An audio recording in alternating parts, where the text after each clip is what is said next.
Bonjour à tous les deux. Merci beaucoup d'être en direct avec nous pour ce débat sur RT France. Je vais vous demander d'abord une réaction évidemment à la polémique concernant Jean-Michel Blanquer qui était à Ibiza le jour où il annonce un nouveau protocole sanitaire pour l'école. C'était, je le rappelle, la veille de la dernière rentrée scolaire. Anthony Gratakos, qu'en pensez-vous ? Bonjour, juste conseiller départemental, pas conseiller régional. Ah pardon, c'est encore une erreur, désolé. Il n'y a pas de mal. Oui, concernant Jean-Michel Blanquer, ce qui est terrible, c'est qu'on nous dit que cette annonce a été faite au dernier moment pour coller le plus possible à la réalité, alors qu'en fait c'était visiblement un problème d'organisation des vacances du ministre. Et dans ces conditions-là, c'est quand même compliqué de maintenir de la confiance envers ce gouvernement et on voit bien un espèce de retour du bling-bling dans la politique française. On l'espérait éloigné depuis la défaite de Nicolas Sarkozy, mais là, elle revient en force. Et c'est assez malheureux parce que c'est quand même un gros manque de respect pour le personnel enseignant qui manifeste en ce moment. Ils ont bien raison de le faire. Et en plus, je pense qu'ils ressentent ce mépris de la part de leur ministre. Quel est votre avis là-dessus, Éléonore Bèze? Excusez-moi, j'ai du mal à prononcer les mots ce matin.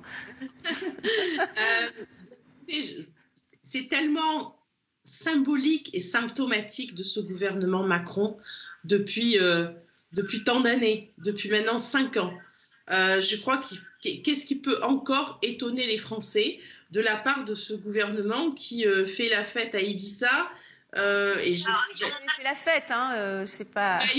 À Ibiza, en tout cas, il est tranquille et au calme, pendant que les enfants, eux, doivent subir 3 tests par semaine. Moi, je connais des enfants qui le subissent et c'est extrêmement compliqué.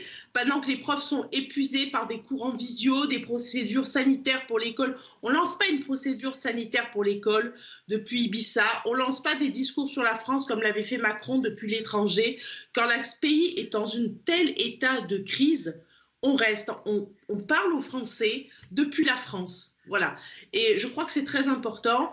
On n'emmerde pas les Français depuis l'étranger. Alors, le temps est-il venu pour Emmanuel Macron, selon vous, de déclarer sa candidature à l'élection présidentielle? Anthony Gratakos, on a entendu les personnes s'exprimer sur cette question. Le président qui est de plus en plus conditionné, en tout cas, à l'évolution de cette crise sanitaire. C'est ce que dit d'ailleurs son entourage proche. Regardez, une stratégie à double tranchant. C'est à double tranchant. Ça peut aller très vite dans un sens comme dans l'autre. Est-ce que c'est très judicieux d'indexer la date de sa candidature au niveau de circulation du virus, selon vous?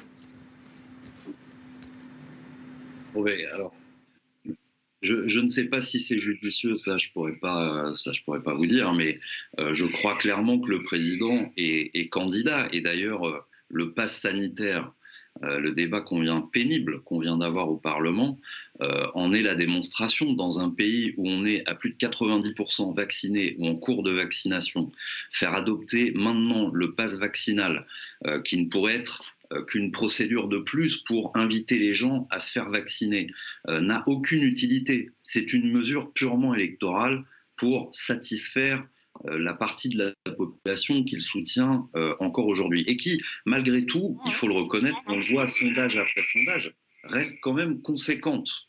Bon. Donc, et le président a une légitimité d'ailleurs à se présenter et à présenter son bilan devant les Français. Mais ce débat, on l'a à chaque élection présidentielle. Chaque fois qu'un président va aller à sa succession, il se déclare rarement tôt. Et c'est normal puisque c'est compliqué d'être à la fois candidat et président de la République et de rester en fonction. C'est une situation difficile, mais Emmanuel Macron s'en sert très bien. Et là, c'est clairement un plan de communication de son entourage. Mais j'ai pas de doute sur le fait qu'il sera candidat, quelles que soient les circonstances. Maintenant, on ne sait jamais ce qui peut arriver. Et si l'élection de 2017 nous a bien prouvé une chose, c'est que peut se modifier et n'importe quel événement peut changer le cours des choses pour l'élection présidentielle. Ouais, d'où cette évolution aussi incertaine du virus. Le pass vaccinal, vous l'avez dit, devrait être entré en vigueur prochainement. Est-ce que c'est pas trop tard finalement de mettre en place ce pass vaccinal puisque la situation épidémique tend à s'améliorer? C'est ce qu'a dit le président de Pfizer hier. Il parle même d'un retour à la vie normale au printemps. Regardez. La question n'est pas de savoir si ce virus va disparaître ou non, c'est allons-nous pouvoir reprendre une vie normale? Et je le crois. Nous allons bientôt pouvoir reprendre une vie normale. Nous sommes bien placés pour y parvenir au printemps grâce à tous les outils à notre disposition. Des tests, des vaccins très efficaces, même contre Omicron, ils protègent des risques d'hospitalisation et de décès. Et les premiers traitements à prendre à la maison. Alors une embellie en vue confirmée aussi par le professeur Fontanet du Conseil scientifique. Et Léonore Bèze, pourquoi restreindre encore davantage la liberté des Français avec ce pass vaccinal alors qu'on a l'impression qu'on tend vers l'amélioration? Les Français ont du mal à comprendre. Vous savez, les Français sont victimes vraiment d'un président qui, depuis le début d'ailleurs, ne les a jamais écoutés. Et je crois que son entrée en candidature, ce qu'on disait tout à l'heure, son entrée en candidature, c'est vraiment lorsqu'il a dit « j'emmerde les Français ». C'est ça son entrée en candidature. Il emmerde les Français, il ira jusqu'au bout. Bon, sauf que les Français aujourd'hui, ils en ont vraiment, vraiment assez du pass vaccinal. Déjà, le pass sanitaire ne servait à rien. Et au Rassemblement national, avec l'ensemble des députés et du sénateur que nous avons, nous sommes toujours battus contre ça. Le pass sanitaire qui ne sert à rien, puisque quand vous rentrez dans un métro, il y a un monde fou et vous pouvez attraper tout ce que vous voulez. Et dans un restaurant, il y a 3 chats. Voilà. Et maintenant, le pass vaccinal avec un schéma complet, c'est complètement délirant. Et ça ne résoudra absolument rien, parce que de toute façon, ça ne protège pas. Ça ne protège pas les autres, ça vous protège, vous, d'une forme grave. C'est un petit peu quand vous mettez votre ceinture de sécurité dans la voiture. Ça n'empêche pas que les autres, vous pouvez avoir un accident grave. Donc, c'est quelque chose, c'est une mesure folle. Et je crois qu'aujourd'hui, en fait, Emmanuel Macron écoute, alors peut-être qu'il écoute certainement le patron de Pfizer pour commander beaucoup de doses et puisqu'il a dit vacciner, vacciner, vacciner, vacciner. Mais encore une fois, il faut quand même se rendre compte que la vaccination, ça reste la liberté de choix de chacun. C'est ça qui est quand même important. Et je veux dire, il y a quand même cette crise sanitaire qui a été gérée très mal de bout en bout, eh bien, depuis 2 ans. Maintenant, on est là, donc alors on parle là, je voyais de traitement Pfizer. On avait à Marseille, décrié ou pas, le professeur Raoult qui proposait depuis le départ un traitement et qui a soigné, et j'en connais aussi des centaines de Marseillais avec son traitement, qu'on a mis à l'écart comme un paria. Et puis, et qu'on n'a même pas écouté en matière de traitement. Et puis maintenant, alors on est sur des vaccins, des traitements, et puis on vous dit qu'au printemps, ça va changer. Et quid de l'hiver prochain? Parce qu'en fait, si c'est comme la grippe, ça va revenir tous les hivers.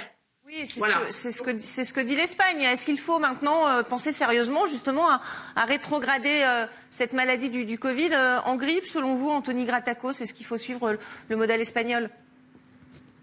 Puisque maintenant, on a des outils en plus. On n'en est pas encore sorti. Donc déjà, il faut qu'on sorte de la crise Omicron dans laquelle nous nous trouvons, même si effectivement il semble que ce soit décroissant. Mais enfin, on a déjà eu plusieurs mauvaises surprises avec ce virus. Mais a priori, il semble effectivement qu'on va devoir vivre avec au long terme et donc avoir une approche différente de ce virus. Est-ce que ce sont des approches thérapeutiques différentes? Je ne sais pas. Je ne suis pas scientifique et je laisse ça aux professionnels. Mais en tout cas, au niveau des pouvoirs publics, il va falloir qu'on prenne des mesures durables, peut-être comme on le fait pour la grippe avec des campagnes saisonnières. Aujourd'hui, je crois que c'est trop tôt pour qu'on s'en rende compte. Pourtant, on sent une certaine lassitude, pardonnez-moi, des Français. Les tests à l'école, beaucoup de parents ne veulent plus en faire pour leurs enfants. Ils signent des déclarations d'enfants négatifs alors que c'est pas, ils n'en savent rien. Les gens ne veulent plus porter le masque en extérieur. On l'impose, on l'enlève. Enfin, voilà, il y a quand même un certain cafouillage et une certaine lassitude. Vous ne pensez pas? Évidemment qu'on est lassé au bout de 2 ans. Les Français sont fatigués, beaucoup d'entreprises sont en difficulté. Les enfants, j'en discutais avec des parents d'élèves lors d'une visite il y a quelques jours. Il y a des enfants qui n'ont encore jamais vu le visage de leur professeur. Beaucoup de psys et de médecins commencent à tirer la sonnette d'alarme d'ailleurs sur ce sujet parce que ça a des conséquences psychologiques graves. On a beaucoup moins de vie sociale. Avoir 20 ans aujourd'hui, on ne peut pas sortir, on ne peut pas faire la fête, c'est quand même extrêmement compliqué. Et on l'a tous subi pendant les fêtes. En même temps, c'est une question de responsabilité collective et on fait bien de prendre des mesures pour limiter la propagation de ce virus et éviter qu'on en arrive à beaucoup plus de morts qu'on en connaît déjà. Il faut quand même rappeler qu'au niveau mondial, on parle de plus de 8 millions de morts. C'est quand même énorme. Il y a des épidémies qui ont fait moins de morts que ça. Donc on fait bien de prendre des mesures. Maintenant, c'est encore tôt pour voir ce qu'on va en faire, mais comme il semble que le virus, et ce que disent plusieurs scientifiques, va vers quelque chose d'atténué et de beaucoup moins mortel, peut-être qu'il faut adapter aussi les procédures et les protocoles. Mais ce qui est certain, c'est que ça ne peut pas changer tous les 3 jours, comme ça a été fait par exemple à l'éducation nationale. Il faut se fixer sur une méthode et il faut voir ce que ça donne de façon scientifique, élaborée et en démocratie. On ne peut pas continuer avec ce conseil scientifique où le président prend la décision dans le secret d'un bureau à l'Élysée. Ça doit être le cadre d'un débat démocratique qui prend les décisions. À l'Assemblée, donc. Justement, il y a un nouveau conseil de défense. Jeudi, Éléonore Bèze, est-ce qu'il faut que le gouvernement lâche du lest, selon vous? C'est évident. Je veux dire, il faut quand même qu'ils l'entendent. Enfin, ça fait 5 ans que les Français, entre les gilets jaunes, la crise, etc., les Français lui disent qu'ils n'en peuvent plus.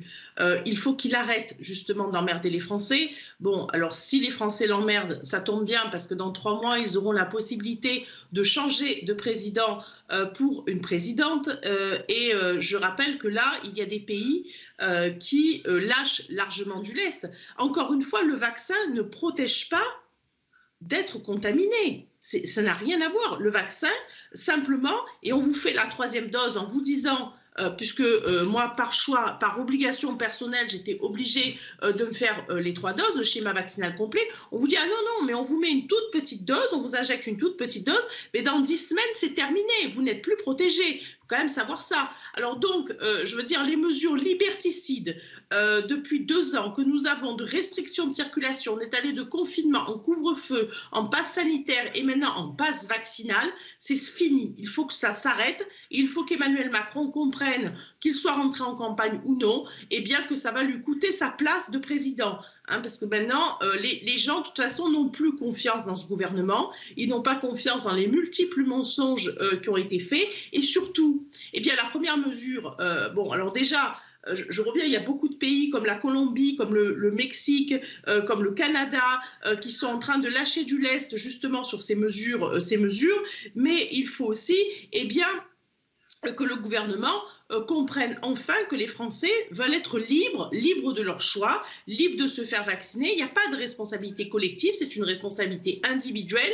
Et surtout, je regrette, individuelle comme pour la grippe, on ne peut pas non plus... Responsabilité collective, il n'y en a pas tant qu'il n'y a pas de vaccin ou de traitement qui permettent quelque chose d'efficace à 100%. Bon, là, c'est faux. Et puis, non, je termine, laissez-moi terminer. Et puis surtout, c'est réarmer les lits d'hôpitaux. Quand on n'a pas depuis 2 ans, qu'on n'a toujours pas réouvert de lits d'hôpitaux, quand on les paye, quand dans les dom-toms, les soignants qui sont allés en Martinique, on ne les paye toujours pas. Je veux dire, quand on sait qu'il y a des gens qui sont en train de se dévouer à l'hôpital, mais qu'on n'a toujours pas de lit de réanimation, mais c'est inacceptable. Donc je crois qu'au bout d'un moment, eh bien oui, il faut lâcher du lest et il faut enfin réarmer et refaire et réarmer l'hôpital et réarmer les structures hospitalières, c'est très important, plutôt que d'empêcher les Français de vivre normalement. Anthony Gratakos, vous vouliez réagir?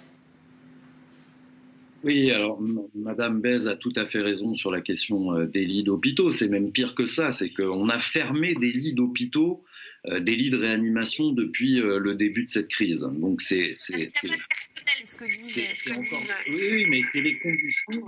C'est les conditions que le gouvernement a fait au personnel qui fait qu'aujourd'hui il démissionne en masse, que ce soit les médecins, les infirmières ou les administratifs, et qui fait qu'on a encore perdu des lits d'hôpitaux. Mais madame, c'est plus grave que ça. Il y a quand même eu, par exemple dans la région Grand Est, des ARS qui ont continué d'appliquer les mesures de fermeture de lits alors que la crise avait déjà commencé. Donc c'est pas qu'une question de personnel, c'est aussi une question de politique austéritaire qu'on connaît depuis 20 ans et qu'on a continué à mettre en place malgré la crise. Mais je m'inscris en fausse que vous avez dit les vaccins, madame. Il est que François Hollande a continué, et François Hollande, c'est pas toute la gauche, madame. Et je suis pas sûr que votre candidate ferait mieux, qui veut supprimer des fonctionnaires et qui n'annonce rien d'ailleurs en matière hospitalière, ferait mieux que ça. Mais sur les vaccins, madame, je m'inscris en faux sur ce que vous avez dit. Se protéger soi, c'est toujours protéger les autres, parce que c'est par exemple éviter les formes graves et ne pas se retrouver en réanimation justement. Et c'est éviter d'occuper un lit inutilement pour des personnes qui sont plus fragiles que soi. Donc, la vaccination, elle a du sens quand elle permet d'atténuer la maladie et d'éviter quand même la propagation. Moi, je l'ai vu personnellement pendant les fêtes. J'ai été cas contact à plusieurs reprises, en particulier pendant le réveillon de Noël. Et sur la dizaine de personnes que nous étions présents, les 2 seules personnes qui ont été positives, c'est les 2 seules qui n'avaient pas un parcours vaccinal complet. Et tous les autres, dont 2 personnes âgées, n'ont pas attrapé le Covid malgré les 6 heures qu'on a passées à table ensemble. Donc ça a quand même une certaine forme d'efficacité, même si une expérience personnelle n'en fait pas une vérité universelle, je suis d'accord. Mais ce genre de témoignage, j'en ai entendu beaucoup après les fêtes. Éléonore Bèze, une réaction et on passe à une autre question. J'ai 2 réactions. Déjà, Marine Le Pen, puisque oui, a, elle, été en première ligne, ainsi que nos députés et notre sénateur des Bouches-du-Rhône, Stéphane Ravier, en première ligne contre le pass sanitaire, contre le pass vaccinal. Ça fait des mois et des mois qu'ils se battent à l'Assemblée pour faire cesser ces mesures liberticides. Et quand vous dites, je suis assez choquée, quand vous dites, ah ben oui, alors déjà, vous dites que le vaccin empêche la contamination, c'est faux. Vous demandez à n'importe quel médecin, vous faites vacciner, vous pouvez quand même contaminer les autres. Mais ensuite, vous dites, ah ben ça empêche d'occuper un lit de réanimation. Mais excusez-moi, c'est pas qu'il faut empêcher les gens d'aller occuper un lit de réanimation, c'est qu'il faut plus de lits de réanimation, c'est qu'il faut un hôpital réel. Si on a besoin d'aller en réanimation, il faut y aller. Là, en l'occurrence, c'est pas le cas. Il faut éviter de les engorger, non ? Non, mais c'est pas éviter de les engorger. Attention, c'est pas éviter de les engorger. Vous savez, la première chose de la médecine, c'est de soigner les malades. C'est ça la médecine. C'est pas d'éviter d'engorger, c'est de soigner les gens. C'est d'éviter que les gens soient malades. Et je trouve que cette phrase, quand vous êtes malade, il faut éviter d'engorger les hôpitaux. C'est justement cette phrase-là, eh bien, qui fait qu'aujourd'hui, ça va très mal dans la médecine, dans la santé française aujourd'hui. C'est extrêmement grave. Mais encore une fois, c'est votre candidat, celui pour qui vous avez voté en 2017, qui en est responsable. Alors, Anthony Gratakos, à distance, il faut parler chacun son tour. Hein. Allez-y. Excusez-moi, madame. Ce que j'ai dit, c'est que si la vaccination permet d'éviter les formes graves, tant mieux. Ça évite que des gens se retrouvent en réanimation. Moi, je trouve assez étonnant, madame, que vous souhaitiez à des gens de se retrouver intubés en réanimation avec toutes les conséquences que ça a. Il faut quand même pas cacher la vérité aux gens. C'est terrible de se retrouver dans un service de réanimation. Après, c'est pendant des mois, il y a des séquelles. Donc, vous pouvez pas dire une chose pareille. La médecine, justement, elle est là pour soigner et pour empêcher qu'on en arrive là. Et la vaccination permet d'éviter un grand nombre de formes graves et de mise en réanimation. Et c'est ça qui est important dans la vaccination. Il nous reste peu de temps, s'il vous plaît. Il nous reste vraiment peu de temps. Je voudrais votre réaction. Gérald Darmanin, le ministre de l'Intérieur, a diffusé une fausse information sur les réseaux sociaux. Il a écrit et dénoncé samedi des signes nazis lors d'une manifestation anti-pass sanitaire. Regardez la photo. Et puis on va voir dans la foulée la vidéo dont est issue cette photo. Florian Philippot, qui a organisé cette manifestation, évidemment, nie totalement ces signes nazis. Regardez. Cette photo prise en marge de la manifestation anti-pass du mouvement dit les Patriotes choque beaucoup, à juste titre. À ma demande, la préfecture de police a effectué un signalement à la justice pour que toutes les suites nécessaires soient apportées.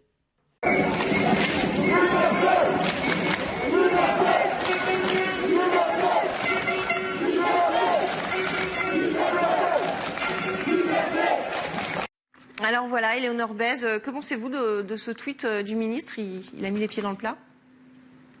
Non, je crois que le ministre s'embourbe. C'est lamentable.